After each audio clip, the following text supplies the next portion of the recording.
Hello everyone, welcome back to another mini vlog. আৰু বহু দিনৰ মূৰত আজি ভিডিঅ'জ বনাব ষ্টাৰ্ট কৰিছো যিহেতু মাৰ বেমাৰ হৈ আছিল তো সেইবাবে ভিডিঅ' বনোৱা হোৱা নাছিল কিন্তু আজিৰ পৰা ট্ৰাই কৰিম ভিডিঅ' দিবৰ কাৰণে আৰু এইপিনে ৰাতিপুৱা গা মোৰ ধুই লৈ ভাত পানী বনাই আজৰি হৈ লৈছো যেহেতু বহুত গৰম দিনত একদম ভাত বনাব নোৱাৰি তথাপিও গৰম হলেওতো খাবই লাগিব পেটটো নামানি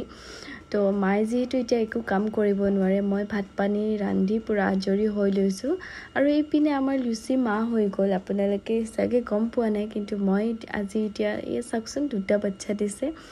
আৰু গৰম হলেওতো কাম কৰিব লাগিব ন ৰাইজ কিন্তু উপায় নাই এয়া লিয়ক ফুৰাব তাক ৰাতিপুৱা আৰু গধূলি লৈয়ে যাব লাগিব ইমান ৰ'দ দিছে বাপৰে ভৰি পুৰি গৈছে মোৰ একদম আৰু তাক ফুৰাই লৈ আনি মই এটা মিঠা দৈ খাই ললো যেহেতু আজি শনিবাৰ